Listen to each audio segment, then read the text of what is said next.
이준석 위원님 질의해 주십시오. 네, 감사합니다, 위원장님. 개혁신당 경기화성을 이준석입니다. 우리 김태기 부위원장님, 제가 일전에도 방송 광고 시장 관련해 가지고 지금 방송사들이 굉장히 어려운 상황이다. 그래서 방통위 차원에서도 이거 대책 마련에 국회가 공조했으면 좋겠다 말씀드린 거 기억나시죠? 그 일환으로 오늘 방송 광고에 대해서 말씀드릴 텐데요. 부위원장님한테는 이따 오후에 질의 드리도록 하고요. 우선 민영삼 사장님께 질의 좀 드리겠습니다. 우선 코바코 사장 임명되신 거 뒤늦게 축하드립니다. 코바코 사장 임명될 때 보통 이런 자리는 둘 중에 하나, 이제 역관제의 결과이거나 아니면 전문성을 인정받거나 둘 중 하나일 텐데 본인은 어떤 케이스라고 생각하십니까? 솔직히 본 의원은 역관제도 나쁘지 않다 생각합니다. 저는 이준석 의원님의 그런 구분에 대해서 동의할 수 없고요. 저는 적법한 절차와 규정에 따라서 저는 이 자리에 왔다고 생각을 합니다. 자, 그러면은 본인이 결국에는 지원서에 지원하실 때 몇 대 몇으로 경쟁하셨죠? 4대 1로 알고 있습니다. 그 중에서 두 분은 코바코 경력자시죠? 그건 전 잘 모르겠습니다. 다른 분들은 전 잘 모르겠습니다. 아마 그분들은 조금 더 업무에 전문성이 있는 분들일 거고, 민영삼 사장님의 지원서를 보시면은 운영 방침이나 주요 사업 계획을 보면은 운영 방침에는 윤석열 정부의 국정 철학을 충분히 이해하고 있다라고 하셨는데 윤석열 정부의 국정 철학이 뭐죠? 그건 정부 정책에 다 구현되는 걸로 보는데요. 한마디로 얘기할 수는 없다고 생각을 합니다. 윤석열 정부의 국정 철학을 제가 말씀드린 좀 웃기긴 한데 이념과 편향을 극복하고 공정과 상식에 맞게 대한민국을 변화시킨다가 국정 철학입니다. 동의하십니까? 그건 알고 있습니다. 왜 답변 안 하셨죠? 그 부분을 묻는 게 아닌 것 같아서 본 의원이 질의하는 거에 대해서 지금 굉장히 정치적으로 고단수를 쓰시면서 답변한다 생각하지 마시고 고단수 안 씁니다. 그러니까 말씀만 하시면 됩니다. 지금 계속. 자, 그러면 저희가 준비한 슬라이드를 한번 보겠습니다. 과거에 민영삼 사장이 결국 사장 되시기 전에 방송 많이 하시고 이랬는데요. 거기 보면은 각가지 인물에 대한 평가를 하셨는데요. 예전에 민주평화당의 전남도지사 후보로 나가신 적이 있습니까? 예, 그렇습니다. 나라는 문재인, 전남은 민영삼이라는 구호를 쓰신 적 있습니까? 예, 저건 초안이었습니다. 그래서 문재인 대통령의 그 당시의 국정 철학은 뭐였습니까? 저 모르고 저건 초안이어서 폐기됐습니다. 어쨌든 근데 그 당시에 문재인 대통령에 대해 가지고 호감을 갖고 계셨습니까? 저 초안은 왜 만들어진 거죠, 그러면? 초안에 검토하는 과정에서 광고 기획사에서 만들어서 왔길래 나는 이거 아니다. 나는 그때 문재인 전 대통령이 소속해 있는 민주당이 아니라 22년간 활동했던 민주당을 떠나서 민주평화당에 적을 두고 있었어요. 저 슬라이드에 보면요. 노무현 대통령과 문재인 대통령에 대해 가지고 굉장히 부정적인 평가를 하시군요. 15년 전 노무현과 문재인이 대한민국을 얼마나 망쳐놓고 거덜냈는지 알려주시길 간곡히 호소한다 이런 말씀하신 적 있습니까? 저는 기본적으로 노무현 정부에 있어서 공과가 있다고 생각을 해요.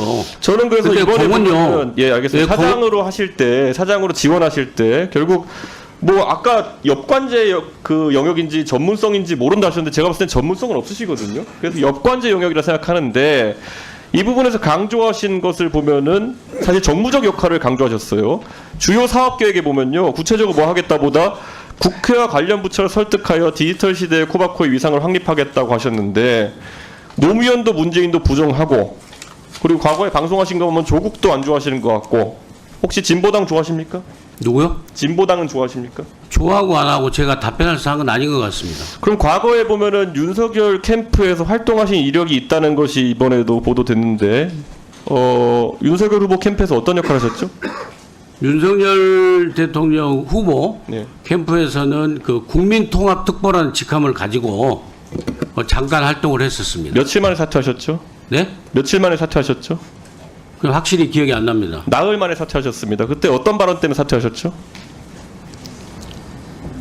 그때 그냥 자진 사퇴를 했습니다. 어떤 발언 때문이 아니라.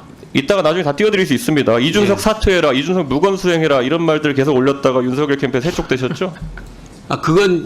그게 사퇴하고 연관이 되어 있는지는 모르겠으나 저는 제 개인 페이스북에 그 답변을 올렸던 건 사실입니다. 본인이 사퇴했는데 어떤 이유로 사퇴했는지 모른다고 말씀하시는 게 말이 됩니까? 그때 당시에 제가 사퇴한 이유는요. 윤석열 대통령 예비 후보가 원만하게 활동을 할 수 있도록 그 캠프에 그러니까 그 조직 활동을 이따 위해서 제가 띄워드릴게요. 자진 그러니까 사퇴한 거예요. 이따 이렇게 사고 쳐놓고 그다음에 사퇴하신 건데, 그런데 그 이력이 지금 사실 바탕으로 해가 정무적 역할 하시겠다 그러면은 노무현 문재인도 부정하고 개혁신당하고 이준석도 싫어하고 조국 대표도 별로 안 좋아하시는데 방송 보면은, 그럼 누구랑 정무적 역할 하시려고 하시는 겁니까?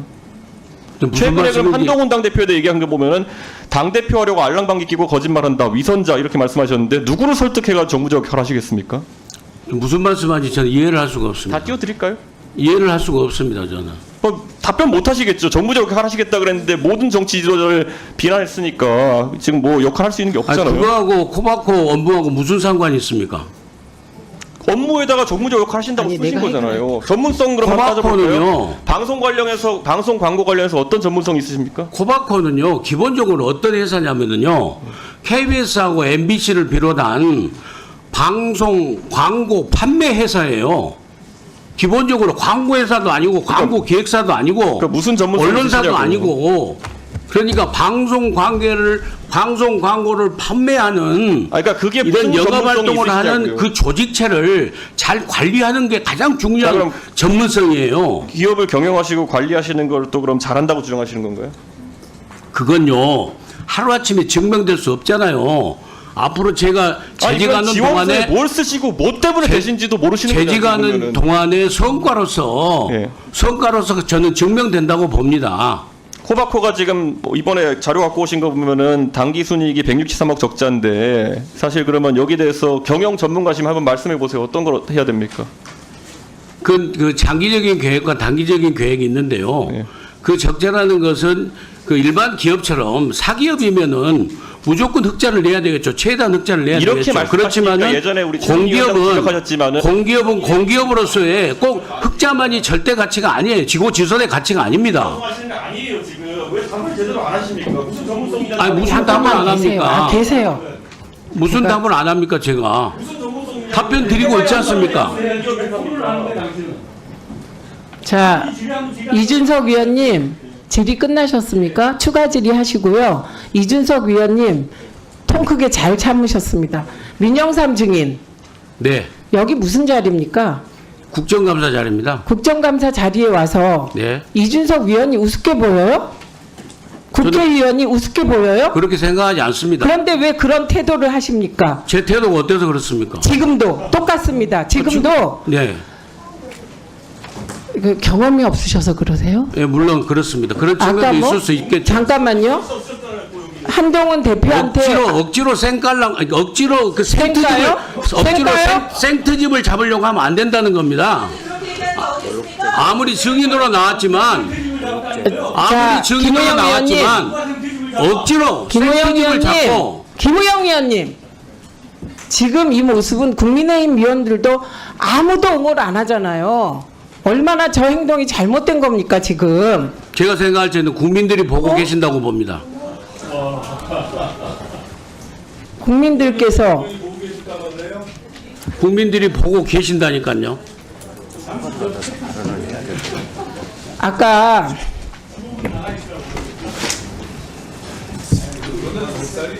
아니 근데 박충건 의원님 옹호해 보세요. 저 태도. 아니 지금 잠깐만요. 우리가 지금 저 태도를 옹호할 수 있는 국민의힘 의원들 아무도 안 계세요. 저런 분은 처음이잖아요 지금. 처음이잖아요. 그리고 이준석 위원님이 굉장히 잘 참으셨습니다. 예, 그리고 지금 김우영 위원님이 그걸 문제 제기하는데 거기에 대해서 김우영 위원님에 대해서 문제 제기를 하면 그건 증인을 옹호하는 것이죠. 그래서 지금은 그런 상황이 아닙니다.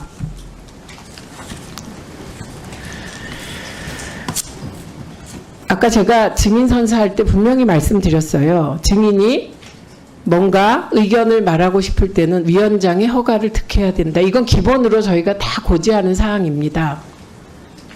그런데 제가 지금 이준석 위원과 민영삼 증인의 질의응답 과정에서 저로서는 이준석 위원께서 어떻게 저렇게 참으시지?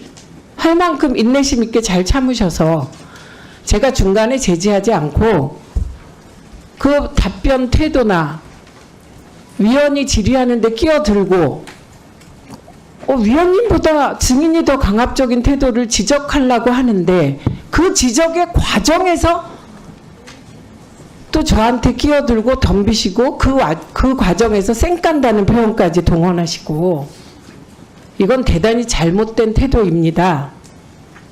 이거는 국회 모욕죄에 해당될 수 있기 때문에 5년 이하의 징역 또는 1천만 원 이상 5천만 원 이하의 벌금에 처할 만큼 큰 사안이라는 점을 말씀드리고 주의하십시오. 예, 잘 알겠습니다.